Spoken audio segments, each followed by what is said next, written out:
പ്രിയപ്പെട്ട മുസ്ലിം സഹോദരി സഹോദരന്മാരോടാണ് വളരെ താഴ്മയായി പറയാനുള്ളത്. ദയവ് ചെയ്ത് നിങ്ങൾ അല്പത്തരം കാണിക്കരുത്.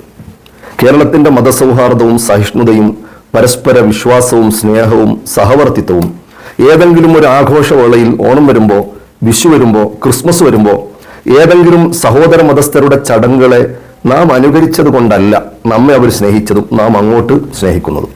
ദയവ് ചെയ്ത് അത്തരത്തിലുള്ള അല്പത്തരം കാണിക്കരുത് എന്നാണ് വളരെ സ്നേഹത്തോടെ ആവർത്തിച്ചു പറയാനുള്ളത്. നിങ്ങൾ നോക്ക്, നമ്മുടെ നാടിനൊരു പാരമ്പര്യമുണ്ട്. അത് മറ്റുള്ള മതത്തിന്റെ ആഘോഷങ്ങളെ കടമെടുത്തിട്ടല്ല.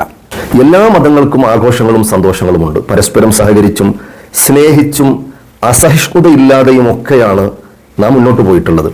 ഏതെങ്കിലും മതത്തിന്റെ ആചാരത്തെ നമ്മൾ കടമെടുത്തിട്ട് ഞങ്ങൾ വലിയ മതേതരവാദികളാണ് എന്ന് പറയുന്നവരാണ് വാസ്തവത്തിൽ മതേതരത്വത്തിനും സഹിഷ്ണുതയ്ക്കും എതിരായിട്ടുള്ളത്. ഏതെങ്കിലും ഒരു ആചാരത്തെ ഏറ്റെടുത്തിട്ടൊന്നുമല്ല നമ്മളെ അവർ സ്നേഹിച്ചിട്ടുള്ളത്. കാരണം അത്ര ഒരു കുടുസായ ചിന്താഗതിയല്ല ഇവിടുത്തെ ഹൈന്ദവരും ക്രൈസ്തവരും നമ്മോട് കാണിക്കുന്നത്. വിശാലമായ മനസ്സുള്ളവരാണ്. നിങ്ങൾ നോക്ക്, ഇതിന്റെ അർത്ഥം പരസ്പരം സഹായിക്കേണ്ടെന്നോ സ്നേഹിക്കേണ്ടെന്നോ സേവനം ചെയ്യേണ്ടെന്നോ അവരുടെ വിഷയങ്ങൾക്ക് സപ്പോർട്ട് ചെയ്യേണ്ട എന്നൊന്നുമല്ല. നമ്മൾ അങ്ങനെ നമ്മുടെ മുൻകാലം നോക്ക്, നമ്മൾ എത്രത്തോളം ആഘോഷങ്ങളിൽ പങ്കാളികളായിട്ടിരുന്നവരാണ്. ഏതെല്ലാം ആഘോഷങ്ങൾ നമ്മൾ പരിശോധിക്കുമ്പോൾ നിങ്ങൾ നോക്ക്, ശബരിമലയില് നമ്മുടെ പ്രിയപ്പെട്ട സഹോദരങ്ങൾ സ്വാമിമാർ അവർ മല കയറാൻ വേണ്ടി ഇരുമുടിക്കെട്ടും കെട്ടിയിട്ട് അവർ പോകുമ്പോൾ അവർക്ക് എത്രയോ വെള്ളമില്ലാത്ത, ഭക്ഷണം കിട്ടാൻ പ്രയാസമുള്ള ഊടുവഴികളിൽ നമ്മുടെ പ്രിയപ്പെട്ട സഹോദരങ്ങൾ നമ്മുടെ പ്രിയപ്പെട്ട ഉസ്താദുമാര് വരെ വാഹനത്തിൽ ദൂരദിക്കിൽ നിന്നും വന്ന് വെള്ളവും ഭക്ഷണവും കൊടുത്ത് അവരെ സ്നേഹിക്കുകയും അവരോടുള്ള സഹകരണവും അവരോടുള്ള മനുഷ്യത്വപരമായിട്ടുള്ള സഹജീവി സ്നേഹവും പുലർത്തിയവരാണ് നമ്മൾ. ആ വീഡിയോകളൊക്കെ ഈ വർഷവും വൈറലായിട്ടുണ്ടായിരുന്നു. അതുപോലെ നമുക്കറിയാം ആറ്റുകാൽ പൊങ്കാല. നിങ്ങൾ നോക്ക്, ആ തിരുവനന്തപുരം ഭാഗത്ത് ആറ്റുകാൽ പൊങ്കാല നടക്കുന്ന പരിസരത്തുള്ള പല പള്ളികൾ പോലും അവർക്ക് സൗകര്യപ്പെടുത്തി കൊടുക്കുകയും മുസ്ലിം വീടുകൾ അവർക്ക് സൗകര്യപ്പെടുത്തി കൊടുക്കുകയും വലിയ സന്തോഷകരമായി അവരോട് ഇടപെട്ട് സഹകരിക്കുകയും ചെയ്തു. ഇതൊക്കെ നമ്മൾ നേരത്തെ തന്നെ ചെയ്യുന്നതാണ്. എല്ലാ മതങ്ങൾക്കും ഓരോ ബൗണ്ടറി ഉണ്ട്. ആ ബൗണ്ടറിയുടെ ഉള്ളിൽ നിന്നുകൊണ്ടാണ് അവർ പ്രവർത്തിക്കുന്നത്. അത് മുസ്ലിം വിശ്വാസികളായിരുന്നാലും ശരി, അത് ഹൈന്ദവ സഹോദരങ്ങളായിരുന്നാലും ശരി, അത് ക്രൈസ്തവ സഹോദരങ്ങളായിരുന്നാലും ശരി, അവർക്കൊക്കെ സ്വകാര്യമായ പ്രാർത്ഥനയുടെ ഇടങ്ങളും കാര്യങ്ങളും ഒക്കെ ഉണ്ട്. നമുക്കറിയുന്ന കാര്യമാണ്.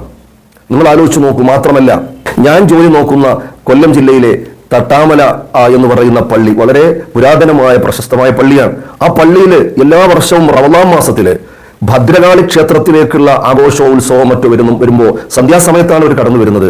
പള്ളിയിലെ നോമ്പുകഞ്ഞി കൊടുത്തിട്ടാണ് അവരെ സ്വീകരിക്കുന്നത്. അവർ പള്ളിയുടെ മുമ്പിലേക്കാണ് പോകുന്നത്. വളരെ സന്തോഷത്തോടെ വിശ്വാസികൾ കുടിക്കുന്ന നോമ്പുകഞ്ഞി കൊടുത്തിട്ടാണ് പോകുന്നത്. എന്ന് മാത്രമല്ല, ഇതേ പള്ളിയിൽ ഞാൻ മറ്റു ചില ടോക്കുകളിൽ അത് പറഞ്ഞിട്ടുണ്ട്. ഇതേ പള്ളിയിൽ തന്നെ വിശ്വാസികളുടെ സുപ്രധാനമായ ആരാധനയാകുന്ന നോമ്പ്, ആ നോമ്പിൽ തന്നെ 27-ാം രാവ് ഏറ്റവും പുണ്യമായ ഒരു ദിവസമാണ് രാവാൻ. ആ 27-ാം രാവിലെ വിശ്വാസികൾ നോമ്പ് തുറക്കുന്നത് തൊട്ടടുത്തുള്ള ദേവേന്ദ്രൻ എന്ന് പറയുന്ന സഹോദരൻ കൊണ്ടുവരുന്ന ഭക്ഷണം കൊണ്ട് 40 വർഷമായിട്ട് നോമ്പ് തുറപ്പിക്കുകയാണ് അദ്ദേഹം. ഇതൊക്കെ നമ്മുടെ നാടിന്റെ മനോഹരമായ അവസ്ഥയാണ്. ഇത് ഓണത്തിന് അവർ നമ്മളെ സ്വീകരിക്കണമെങ്കിൽ ഓണക്കോടി കൊടുക്കണമെന്നോ, അല്ലെങ്കിൽ വിഷുവിന് അവരൊരുക്കുന്നത് പോലെ അവരുടെ ആരാധന പാത്രങ്ങളെ നിരത്തി വെച്ചുകൊണ്ട് അങ്ങനെയുള്ള ചേഷ്ടകൾ നടത്തുമ്പോഴാണ് അവർക്ക് ഇഷ്ടമാകുന്നതെന്നോ, ഇതൊക്കെ വാസ്തവത്തിൽ അല്പത്തരമാണ്. വാസ്തവത്തിൽ അവർക്ക് അതിനോട് താല്പര്യക്കുറവാണ്. നമ്മൾ അവരുടെ ആരാധനകളെ കടമെടുക്കുന്നത് അവർക്ക് ഇഷ്ടമില്ലാത്തൊരു കാര്യമാണ്. അത് അവരുടെ ഒരു സ്വകാര്യ രീതിയാണത്. വാസ്തവത്തിൽ അങ്ങനെ ചെയ്യുന്നത് മതേതരത്വത്തിന് എതിരാണ്. മറിച്ച് മനുഷ്യ സ്നേഹം, നമ്മൾ അവർക്ക് വേണ്ട സപ്പോർട്ട് ചെയ്തു കൊടുക്കുക. നിങ്ങൾ ആലോചിച്ച് നോക്കൂ, പരിശുദ്ധമായ റബീഉൽ അവ്വലിന്റെ ഘോഷയാത്രയിൽ എത്രയോ സഹോദര മതസ്ഥനായ സഹോദരങ്ങളും സഹോദരിമാരും അവർക്ക്, നമ്മുടെ മക്കൾക്ക്, ചെറിയ മക്കൾക്ക് പ്രവാചകന്റെ മധുപാടി വരുന്നവർക്ക് അവർക്ക് ഭക്ഷണം കൊടുക്കുകയാണ്, വെള്ളം കൊടുക്കുകയാണ്, നോട്ടുമാലകൾ ഇട്ടുകൊണ്ട് ആ മക്കളെ വാരിപ്പുണരുകയാണ്. എത്ര വലിയ സ്നേഹത്തിന്റെ അടയാളപ്പെടുത്തലുകളാണ്. മാത്രമല്ല, ശ്രീകൃഷ്ണ ജയന്തിയില് നമ്മുടെ പ്രിയപ്പെട്ട സഹോദര മതസ്ഥരുടെ മക്കൾ വരുന്നു, ആ ഘോഷയാത്രയെ സ്വീകരിക്കുന്നു, അവർക്ക് വെള്ളം കൊടുക്കുന്നു, അവർക്ക് സന്തോഷങ്ങൾ അറിയിക്കുന്നു. ഇങ്ങനെ പരസ്പരം സപ്പോർട്ട് ചെയ്തും സഹകരിച്ചുമാണ്. നോക്കൂ, നമ്മുടെ നാട് കാണാത്ത വലിയ ഭീകരമായ ഒരു പ്രളയം നമ്മൾ കണ്ടിട്ടുണ്ട്. ആ പ്രളയത്തില് മതം നോക്കിയല്ലല്ലോ, രാഷ്ട്രീയം നോക്കിയല്ലല്ലോ, നമ്മുടെ സഹജീവികളാണ്, മനുഷ്യരാണെന്ന വികാരത്തിൽ നമ്മൾ അവരെ ചേർത്ത് നിർത്തിയവരാണ്. കൊറോണ വന്നു, നമ്മൾ തളർന്നില്ലല്ലോ. നിങ്ങൾ ആലോചിച്ച് നോക്കൂ, ഈ സഹനത്തിന്റെയും ക്ഷമയുടെയും സഹകരണത്തിന്റെയും പരസ്പര സ്നേഹത്തിന്റെയും ദാനധർമ്മത്തിന്റെയും വിഷയത്തിൽ മുസ്ലിം വിശ്വാസികൾ ഒരുപടി ഈ വിഷയങ്ങളിൽ മുന്നിലാണ്. എന്താണ് കാരണം? അവർ പരലോകത്തിൽ അത്രത്തോളം അഗാധമായി അവർ വിശ്വസിക്കുന്നവരാണ്. പൂർണ്ണമായും ഏത് മതസ്ഥരിൽപ്പെട്ട ഒരാളിന് ഒരു തുള്ളി വെള്ളം കൊടുത്താൽ അല്ലെങ്കിൽ ഒരാൾക്കൊരു ഭക്ഷണം കൊടുത്താൽ, അല്ലെങ്കിൽ ഒരു രൂപ ഒരാൾക്ക് കൊടുത്താൽ അത് പരലോകത്തിൽ ഇരട്ടിക്കിരട്ടിക്ക് പ്രതിഫലം കിട്ടുമെന്ന് വിശ്വസിക്കുന്നവരാണ് ഇവിടെയുള്ള മുസ്ലിം വിശ്വാസികൾ. അതുകൊണ്ട് ആ വിഷയത്തിൽ ഒരു പടി മുന്നിലാണ്. ദയവ് ചെയ്ത് ഇത്തരത്തിലുള്ള ആഘോഷങ്ങൾ വരുമ്പോൾ അവരുടെ ആഘോഷങ്ങളെ കടമെടുത്തിട്ട് ബൗണ്ടറിക്ക് പുറത്തു നിന്നുകൊണ്ടായിരിക്കരുത് മതേതരത്വത്തെ മനസ്സിലാക്കാൻ എന്ന് മാത്രം ഓർമ്മപ്പെടുത്തുക. മാത്രമല്ല, ഈ രൂപത്തില്, ഈ സ്നേഹത്തില്, ഈ പരസ്പര വിശ്വാസത്തില് ഈ രൂപത്തിലുള്ള അല്പത്തരമൊക്കെ കാണിക്കുന്നതിന് മുമ്പുള്ളൊരു കാലമുണ്ടായിരുന്നു. ആ ഒരു കാലത്ത് സ്നേഹപ്പുണ്ടോ? പല ആളുകളും പല ജാടകളും കാണിച്ച് ഞങ്ങൾ വലിയ മതേതരത്തിന്റെ ആളാണെന്ന് കാണിക്കാൻ വേണ്ടി പല കാര്യങ്ങളും ചെയ്യുമ്പോൾ ഈ കാലത്ത് പരസ്പര വിശ്വാസം കൂടുന്നുണ്ടോ, കുറയുന്നുണ്ടോ? വാസ്തവത്തിൽ സഹകരണത്തിന്റെയും സ്നേഹത്തിന്റെയും ആ കാലത്ത് ഈ പറയപ്പെട്ട ജാടകൾ കാണിക്കാതിരുന്ന, അല്പത്തരം കാണിക്കാതിരുന്ന ആ കാലഘട്ടത്തിൽ നമ്മൾ എത്രത്തോളം പരസ്പരം ഹൃദയം തുറന്ന് സ്നേഹിച്ചവരായിരുന്നു. നമുക്ക് ആ ഒരു നല്ല കാലമാണ് വേണ്ടത്. എല്ലാ മതത്തിലും ഉണ്ടല്ലോ. നമുക്കിപ്പോൾ ശബരിമലയിലേക്ക് ഒരു സ്ത്രീയെ പ്രവേശിപ്പിക്കണമെന്ന് നമുക്ക് പറയാൻ ഒരിക്കലും കഴിയില്ല. കാരണം അതുമായി ബന്ധപ്പെട്ട വേദങ്ങളാണ് സംസാരിക്കേണ്ടത്. നിങ്ങൾ ആലോചിച്ച് നോക്കൂ, ഒരു ഇതര മതസ്ഥരിൽപ്പെട്ട ഒരാള് അമ്പലത്തിന്റെ ഒരു ബൗണ്ടറി ഉണ്ട്, ക്ഷേത്രത്തിന്റെ ഒരു ബൗണ്ടറി ഉണ്ട്. ആ ബൗണ്ടറിയുടെ ഉള്ളിലേക്ക് ഒരു മുസ്ലിമോ മറ്റുള്ളൊരു മതക്കാരനോ കടന്നുപോയാൽ അവിടെ ഒരു ചെറിയ ശുദ്ധികലശം നടത്തേണ്ടതുണ്ട്. അത് അവരുടെ മതത്തിന്റെ ഭാഗമാണ്, അത് കുറ്റപ്പെടുത്താൻ കഴിയില്ല.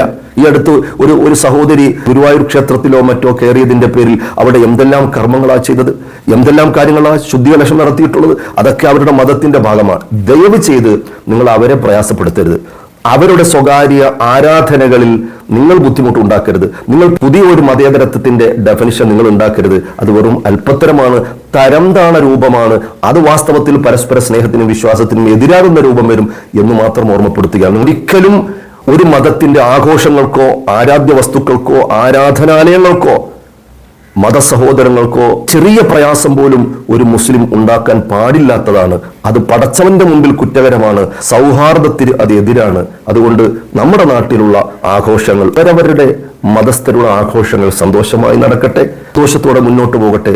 നമുക്ക് കഴിയാൻ പറ്റുന്ന സാന്ത്വന പ്രവർത്തനങ്ങൾ, സ്നേഹപ്രകടനങ്ങൾ, അവർക്ക് ഭക്ഷണം കൊടുക്കുക, വെള്ളം കൊടുക്കുക, അവരെ ചേർത്ത് നിർത്തുക, അവർക്ക് സാമ്പത്തികമായ സഹായങ്ങൾ നൽകുക, രോഗിയാണോ അവരെ ചികിത്സിക്കുക, കടമുണ്ടോ തീർത്തു കൊടുക്കുക, വീടില്ലേ വീട് വെച്ച് കൊടുക്കുക. നിങ്ങൾ ആലോചിച്ച് നോക്കിയ 2850 വിവാഹങ്ങൾ പാടന്തറ മർക്കസിൽ നടന്നിട്ടുണ്ട്. ഒരു വലിയ സംഘടനാ സംവിധാനത്തിലൂടെ ഈ നടന്നൊരു വലിയൊരു സമൂഹ വിവാഹം. എത്ര സഹോദര മതസ്ഥരായ ഹൈന്ദവ സഹോദരങ്ങളും ക്രൈസ്തവ സഹോദരങ്ങളും ക്ഷേത്രത്തിൽ വെച്ചല്ലേ അവരുടെ വിവാഹ ചടങ്ങുകൾ നടന്നത്. നമ്മുടെ നാട്ടിൽ അതൊക്കെ നടക്കട്ടെ. അതൊക്കെയാണ് മതേതരത്വം, അതൊക്കെയാണ് മാതൃകയാക്കാൻ പറ്റുന്നത്. മറിച്ച് അവരുടെ വിശ്വാസത്തെ പോലും വ്രണപ്പെടുത്തുന്ന രൂപത്തിൽ ഇത്തരത്തിലുള്ള അല്പത്തരവും ജാടകളും തരംതാണ പരിപാടികളും അത് എന്തിന്റെ പേരിലാണെങ്കിലും ദയവ് ചെയ്ത് നിർത്തണം എന്ന് വളരെ സ്നേഹത്തോടെ വളരെ താഴ്മയായി ഓർമ്മപ്പെടുത്തിക്കൊണ്ട് പടച്ചവൻ എല്ലാവർക്കും സന്തോഷം നൽകട്ടെ എന്ന് പറഞ്ഞുകൊണ്ട് അസ്സലാമു അലൈക്കും വറഹ്മത്തുള്ളാഹി വബറകാതുഹു.